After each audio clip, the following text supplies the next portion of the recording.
എന്നാൽ അപ്പോഴേക്കും ഈശ്വരമഠത്തിലുള്ള ഓരോരുത്തരും ചന്ദ്രുവിൻ്റെ ശബ്ദം കേട്ട് അവിടേക്ക് എത്തിയിരുന്നു. എന്നാൽ ഇതുവരെ കാണാത്ത ചന്ദ്രുവിൻ്റെ പുതിയ മുഖത്തിലാകെ പകച്ചു നിൽക്കുകയായിരുന്നു എല്ലാവരും. ശാന്തമായും സ്നേഹത്തോടെയും മാത്രം മറ്റുള്ളവരോട് ഇടപഴകുന്ന ചന്ദ്രുവിനെ മാത്രമേ അവർക്കറിയൂ. അല്ല, ചന്ദ്രു അങ്ങനെയാണ്. പ്രിയപ്പെട്ടവരോട് സ്നേഹത്തോടെയും മയത്തോടെയും മാത്രം പെരുമാറുന്നവൻ. എന്നാൽ ഇന്നാദ്യമായാണ് അവൻ ഇത്രയും ദേഷ്യത്തോടെ ഒരാളോട് സംസാരിക്കുന്നത് പോലും അവർ കാണുന്നത്. ചിത്രയുടെ അവസ്ഥയും മറിച്ചായിരുന്നില്ല. മാസങ്ങൾക്ക് മുൻപ് ആക്സിഡന്റ് പറ്റി ഹോസ്പിറ്റലിൽ കിടന്ന അബിയെ കാണാൻ ഓടിപ്പിടിച്ചു വന്ന ആ ചെറുപ്പക്കാരൻ്റെ മുഖം ഇപ്പോഴും അവൾക്ക് ഓർമ്മയുണ്ട്. ആ കണ്ണുകൾ അന്ന് നിറഞ്ഞത് അബിക്ക് വേണ്ടിയായിരുന്നു എന്നും അവൾക്കറിയാമായിരുന്നു. പ്രകടിപ്പിച്ചില്ലെങ്കിലും ഉള്ളിൻ്റെ ഉള്ളിൽ എവിടെയോ ആവണിക്കും ചന്ദ്രുവിനും അബിയൊരു സ്ഥാനം കൊടുത്തിട്ടുണ്ട്. എന്നാൽ അതേ ചന്ദ്രു തന്നെ ഇന്ന്. ചിത്രയുടെ കണ്ണുകൾ സംശയത്തിൽ ചുരുങ്ങി. അതേസമയം അവളുടെ കണ്ണുകൾ സഞ്ചരിച്ചത് തനിക്ക് തൊട്ടടുത്ത് നിൽക്കുന്നവനിലാണ്. എന്നാൽ ആ മുഖം ഇപ്പോഴും ശാന്തമാണ്. കൈകൾ രണ്ടും മാറിൽ പിണച്ചുകെട്ടി അവൻ പറയുന്നതൊന്നും കേൾക്കാൻ തയ്യാറായി നിൽക്കുവാണ്. ഈ വീട്ടിൽ നിന്ന് എന്നെ ഇറക്കി വിടാനുള്ള അധികാരം ഇപ്പോൾ നിനക്കില്ല. കൈകൾ രണ്ടും മാറിൽ പിണച്ചുകെട്ടി തന്നെ നോക്കി വളരെ നിസ്സാരമായി പറയുന്നവനെ കാണി ചന്ദ്രന്റെ ഉള്ളിൽ അവനോടുണ്ടായിരുന്ന ദേഷ്യത്തിൻ്റെ അളവ് ഒന്നുകൂടെ കൂടി. എനിക്കുള്ള അധികാരവും അവകാശവും എല്ലാം ഞാൻ നിങ്ങൾക്ക് സമയം പോലെ ബോധ്യപ്പെടുത്തി തരാം. പക്ഷേ ഇനിയും ഈ നിമിഷം നിങ്ങൾ ഈ വീട്ടിൽ നിൽക്കാൻ പാടില്ല. ഇത്ര നാളും മനസ്സുകൊണ്ട് നിങ്ങൾക്കൊരു സഹോദരൻ്റെ സ്ഥാനം എൻ്റെ ഉള്ളിലുണ്ടായിരുന്നു. നിങ്ങൾ എൻ്റെ അർദ്ധ സഹോദരനാണെന്ന് അറിയുന്നതിന് എത്രയോ വർഷങ്ങൾക്ക് മുൻപ് അഭിമന്യു എന്ന ബിസിനസ്സുകാരനെയും അദ്ദേഹത്തിൻ്റെ പ്രവൃത്തികളെയും അങ്ങേയറ്റം ബഹുമാനത്തോടു കൂടെയും ആദരവോടുകൂടെയും നോക്കിക്കണ്ട ഒരാളായിരുന്നു ഞാൻ. എന്നാൽ വെറും ദിവസങ്ങൾ കൊണ്ട്, അല്ല, ഒരു നിമിഷത്തെ, ഒറ്റ നിമിഷത്തെ നിങ്ങളുടെ പ്രവൃത്തി കൊണ്ട് എല്ലാം ഇല്ലാതായി. ഒട്ടും മനസ്സാക്ഷിയില്ലാതെ സഞ്ജുവിനെ തല്ലിച്ചതച്ചൊന്ന് ചലിക്കാൻ പോലും കഴിയാത്ത അവസ്ഥയിൽ ഹോസ്പിറ്റലാക്കിയ ആ നിമിഷം എൻ്റെ മനസ്സിലുണ്ടായിരുന്നു അഭിമന്യു എന്ന വിഗ്രഹം വീണുടഞ്ഞു. എങ്ങനെ തോന്നി നിങ്ങൾക്ക് അവനോടിത് ചെയ്യാൻ? അവനും നിങ്ങളുടെ സഹോദരനാണ്. മതി, നിർത്ത്. അഭിയെ നോക്കി ദേഷ്യവും അമർഷവും സങ്കടവും നിറഞ്ഞ വാക്കുകളിൽ ചന്ദ്രു അലറുമ്പോൾ ഇനിയും കേട്ടു നിൽക്കാൻ കഴിയാത്തതുപോലെ ചിത്രശബ്ദം അവിടെ ഉയർന്നിരുന്നു. ഒരു നിമിഷം എല്ലാവരുടെയും കണ്ണുകളിൽ അവളിൽ തന്നെ തറഞ്ഞു നിന്നു. ഇത്രയും നാളിനിടയ്ക്ക് ഇതുവരെ ഒരു പ്രാവശ്യം പോലും ചിത്രയുടെ ശബ്ദം ആ വീട്ടിൽ ഉയർന്നിട്ടില്ല. എന്നാൽ ഇന്ന് എല്ലാവരെയും നോക്കി ദേഷ്യത്തിൽ വിറച്ചു നിൽക്കുന്ന ചിത്രയെ കണ്ടപ്പോൾ അത്ഭുതമാണ് തോന്നിയത്. മനുവേട്ടൻ തന്നെയാ സഞ്ജുവിനെ തല്ലിയത്. അവനെ തല്ലുകയല്ല, കൊല്ലുകയാണ് വേണ്ടത്. അത്രയ്ക്കുണ്ട് അവൻ്റെ കയ്യിലെ ചെറ്റത്തരം. ചന്ദ്രുവിനെ നോക്കി ചിത്ര അലറുമ്പോൾ ആവണിയോട് അവന് ചെയ്ത പ്രവൃത്തിയായിരുന്നു അവളുടെ മനസ്സ് നിറയെ. എന്നാൽ അപ്പോഴേക്കും അവളുടെ കയ്യിൽ പിടിച്ചിരുന്നു അബി. മതി, നീ പോയി റെസ്റ്റ് എടുക്ക്. അബി ചിത്രയുടെ ദേഷ്യത്തിൽ വിറയ്ക്കുന്ന ശരീരം തന്നോട് ചേർത്ത് അബി പറയുമ്പോൾ അവനെ ഒന്ന് നോക്കി അവൾ. ഞാൻ എവിടെയും പോകില്ല. ഇവൻ എന്തൊക്കെയാ പറഞ്ഞത്? അതിനൊക്കെ ഞാൻ മറുപടി കൊടുത്തിട്ടേ പോകൂ. ആദ്യം അബിയെ നോക്കി സമാധാനത്തിലും പിന്നെ ചന്ദ്രുവിനെ നോക്കി ദേഷ്യത്തോടെയുമാണ് ചിത്ര പറയുന്നത്. എന്നാൽ അവളെ നോക്കി ഒന്ന് പുച്ഛിച്ചു ചന്ദ്രു. ഇയാളെ ന്യായീകരിക്കുകയായിരിക്കും. എത്രയൊക്കെ വെള്ളപൂശാൻ ശ്രമിച്ചാലും ഉള്ളിലുള്ള അഴുക്ക് പോകില്ല. ഇയാളുടെ മനസ്സ് നിറയെ ക്രൂരതയാണ്. ഈ കുടുംബത്തോടുള്ള പകയാണ്. അച്ഛൻ ഇയാളുടെ അമ്മയോട് ചെയ്തതിന് ഈ കുടുംബം ഇല്ലാതാക്കുകയാണ് ഇയാളുടെ ലക്ഷ്യം. ദേഷ്യത്തോടെ ചന്ദ്രു പറഞ്ഞു നിർത്തുമ്പോൾ അവനെ തന്നെ നോക്കി നിന്നു ചിത്ര. നിങ്ങൾ പറഞ്ഞതായിരുന്നു മനുവേട്ടൻ്റെ ലക്ഷ്യമെങ്കിൽ അതിന് ഇത്രയും വർഷം കാത്തിരിക്കേണ്ട കാര്യമില്ല. പിന്നെ എൻ്റെ ഭർത്താവിനെ എതിർത്ത് നിൽക്കാനുള്ള കരുത്ത് ഇവിടെ ഉള്ളവർക്കുമില്ല. ചന്ദ്രുവിനെ നോക്കി പുച്ഛത്തിൽ ചിത്ര പറഞ്ഞു നിർത്തുമ്പോൾ അവളെ ദേഷ്യത്തിലൊന്ന് നോക്കി അവൻ. എനിക്ക് നിങ്ങളോടൊന്നും സംസാരിക്കാനില്ല. വെറും പണത്തിനു വേണ്ടി ഒരു വർഷത്തേക്ക് ഇയാളുടെ ഭാര്യയായി വേഷം കെട്ടി വന്നവരല്ലേ. അപ്പോൾ വാങ്ങിയ പണത്തിന് കൂറ് കാണിക്കേണ്ട കടമ നിങ്ങൾക്കുണ്ട്. ഒരു പുച്ഛത്തോടെ ചന്ദ്രു പറഞ്ഞു നിർത്തുന്നതിന് മുൻപ് അവൻ്റെ വലത്തെ കവളിൽ അബിയുടെ കൈ ശക്തിയിൽ അമർന്നിരുന്നു. ഒരു നിമിഷം ചുറ്റും കൂടി നിന്നവരൊക്കെ അവൻ്റെ ആ പ്രവൃത്തിയിൽ പകച്ചുപോയി. അവിടെ നിന്നിരുന്ന മഹേശ്വരിയുടെ വീറോടെ അബിക്കടുത്തേക്ക് നടന്നുവെങ്കിലും അവൻ്റെ തറപ്പിച്ചുള്ള ഒറ്റ നോട്ടത്തിൽ തറഞ്ഞു നിന്നിരുന്നു അവർ മാത്രമല്ല, പുറകെ വന്ന ആവണിയുടെ അവസ്ഥ അത് തന്നെയായിരുന്നു. എന്നാൽ അപ്പോഴും നിറഞ്ഞ കണ്ണുകളോടെ ഒന്ന് തലയുയർത്തി നോക്കാൻ പോലും കഴിയാതെ തറഞ്ഞു നിൽക്കുകയായിരുന്നു ചിത്ര. അവളുടെ ഉള്ളിൽ അവൻ്റെ വാക്കുകൾ മാത്രം അലയടിച്ചുകൊണ്ടിരുന്നു. ആ കണ്ണുകൾ ചുവന്നു കലങ്ങി. അടികൊണ്ട് പകച്ചെന്ന് ചന്ദ്രു ഒരു നിമിഷം മിഴികൾ ഉയർത്തി നോക്കിയെങ്കിലും അപ്പോഴേക്കും അവൻ്റെ കഴുത്തിന് പിടിച്ച് തന്നോട് ചേർത്തിരുന്നു അബി. ഇനിയൊരക്ഷരം നീ എൻ്റെ ഭാര്യക്കെതിരെ സംസാരിച്ചാൽ പിന്നെ നീ സംസാരിക്കില്ല. അവനെ തന്നോട് ചേർത്ത് പിടിച്ച് ചുവന്ന് കണ്ണാലെ തന്നെ നോക്കി മുരളുന്ന അബിയെ ചന്ദ്രു പകച്ചു നോക്കി നിന്നു. ഇന്നോളം കാണാത്ത ഒരു രൂപം, ഒരു രാക്ഷസ രൂപം. ആ കണ്ണുകളിൽ തെളിഞ്ഞു കാണുന്ന ചുവപ്പ് ആളിപ്പടരുന്ന അഗ്നിയാണ് എന്ന് തോന്നി അവന്. മനുവേട്ട, വേണ്ട, വിട്. ഇടറുന്ന വാക്കുകളോടെ പറയുന്നതിൻ്റെ കൂടെ അവനെ പിടിച്ചു വലിക്കാനും അവൾ ശ്രമിക്കുന്നുണ്ടായിരുന്നു. ഒരു നിമിഷം അവളുടെ വേദനിക്കുന്ന ശബ്ദം കാതിൽ പതിച്ചതും അവനിൽ നിന്ന് അസ്വസ്ഥതയോടെ അവൻ കൈകളെടുത്തു. ഇവളുടെ പേര് ചിത്ര എന്ന. പണത്തിനേക്കാൾ ഉപരി പ്രണയത്തിന് പ്രാധാന്യം കൊടുക്കുന്നവൾ.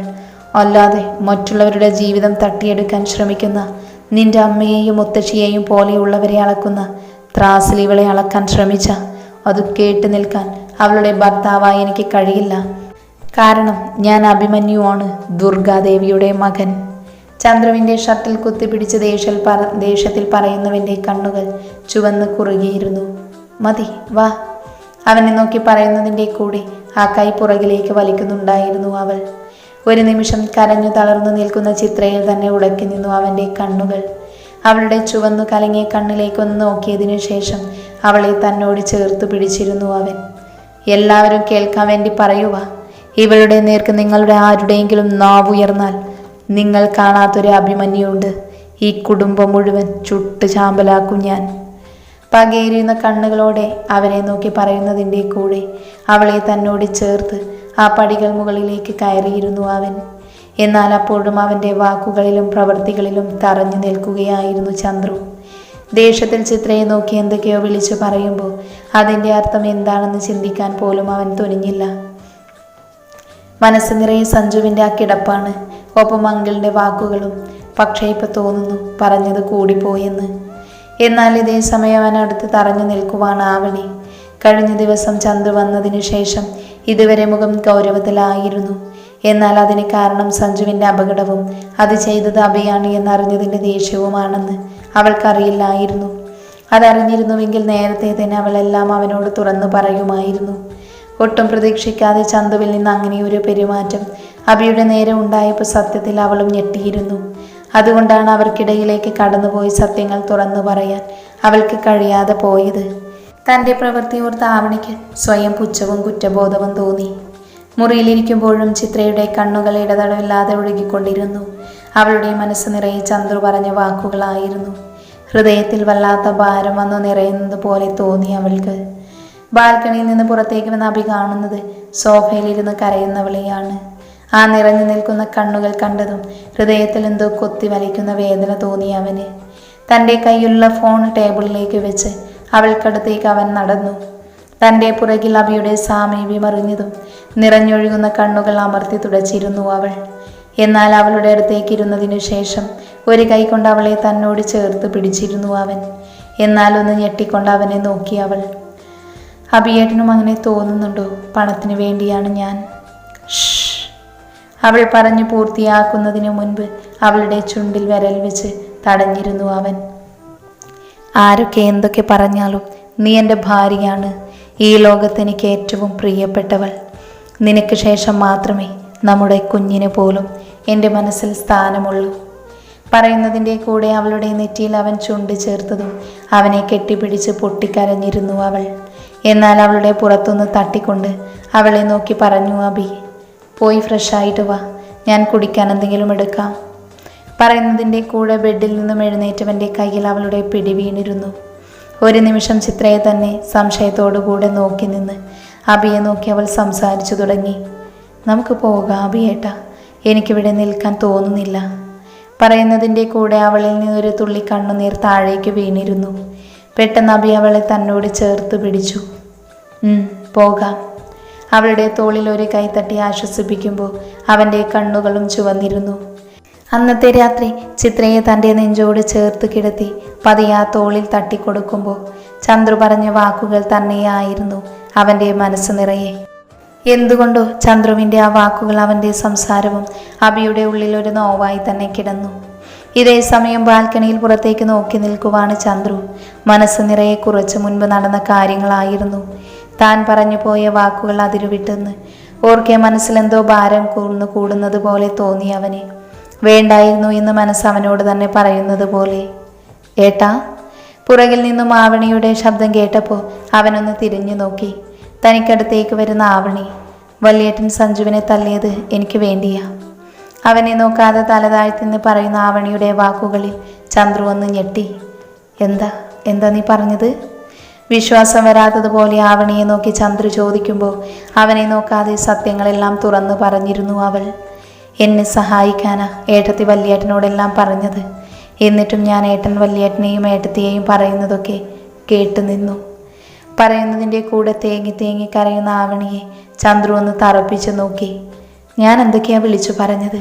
ഇത്രയ്ക്ക് ഇവിടെ നടന്നിട്ടും എന്നെ ഒന്ന് വിളിച്ചറിയിക്കാൻ പോലും നിനക്ക് തോന്നിയില്ലേ? ആദ്യം കുറ്റബോധത്തോടെ സംസാരിച്ചു തുടങ്ങിയവൻ അവൻ പറഞ്ഞു നിർത്തുമ്പോൾ ആവണിയെ നോക്കി ദേഷ്യത്തിൽ വിറക്കുകയായിരുന്നു. ഞാനാ എല്ലാത്തിനും കാരണം. സോറി ഏട്ടാ.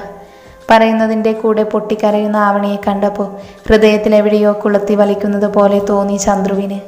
അതേസമയം അവൻ്റെ മനസ്സിലേക്ക് വന്നത് അഭിയുടെയും ചിത്രയുടെയും മുഖമാണ്. സത്യം എന്താണെന്നറിയാതെ അവർക്കെതിരെ പറഞ്ഞ തീ തുപ്പുന്ന വാക്കുകൾ അവനെ തന്നെ പൊള്ളിക്കുന്നത് പോലെ തോന്നി. പക്ഷേ അതിൻ്റെ പേരിൽ ആവണിയെ കുറ്റപ്പെടുത്താനും കഴിഞ്ഞില്ല. ഇന്നോളം സഹോദരൻ്റെ സ്ഥാനത്ത് നിന്ന് അവളുടെ ജീവിതത്തിൽ കളിച്ചുകൂട്ടിയ വലിയ നാടകം അവളിന്ന് സഹോദരിയെ അങ്ങേയറ്റം വേദനിപ്പിച്ചിട്ടുണ്ടാകും.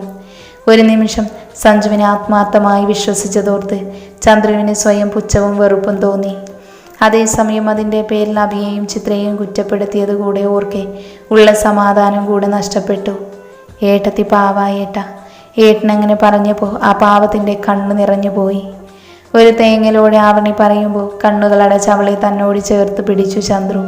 ഏട്ടൻ നാളെ കാലത്ത് പോയിട്ട് അവരോട് ക്ഷമ പറയാം. ഞാൻ വരാം. എനിക്കും പറയണം.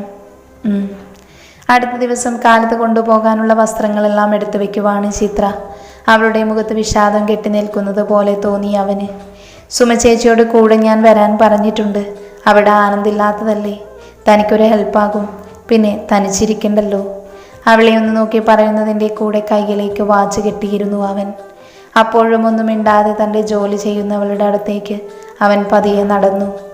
എന്താ ചിത്ര, നിനക്ക് വയ്യേ? അവളുടെ കവിളിൽ കൈ ചേർത്ത് പതിഞ്ഞ ശബ്ദത്തിൽ അത് ചോദിക്കുമ്പോൾ അതുവരെ അവൻ്റെ ശബ്ദത്തിലുണ്ടായിരുന്ന ഗൗരവം അപ്പോൾ ഉണ്ടായിരുന്നില്ല. എന്നാൽ അവൻ്റെ തോളിലേക്ക് ചാഞ്ഞിരുന്നു ചിത്ര. എനിക്ക് പേടിയാകുക, അരുതാത്തതെന്തോ നടക്കാൻ പോകുന്നത് പോലെ. ഒന്നുമില്ല, തനിക്ക് തോന്നുന്നതാ. ഈ ടൈമിൽ മൂഡ് സ്വിങ്സ് ഉണ്ടാവും, അതിൻ്റെയാ. പറയുന്നതിൻ്റെ കൂടെ അവളുടെ തലയിൽ പതിയെ തലോടിയിരുന്നു അവൻ. അഭിയേട്ടനെവിടെയും പോവണ്ട, ഇന്നെൻ്റെ കൂടെ നിൽക്കുമോ പ്ലീസ്? അവൻ്റെ നെഞ്ചിലേക്ക് ഒന്നുകൂടെ ചേർന്ന് നിന്ന് ചോദിക്കുന്നവൻ തന്നോട് ചേർത്ത് പിടിച്ചിരുന്നു അവൻ. പതിഞ്ഞ ശബ്ദത്തിലൊന്ന് മൂളുന്നതിൻ്റെ കൂടെ അവളുടെ നെറ്റിയിൽ അവനൊന്ന് ചുണ്ടുകൾ അമർത്തി.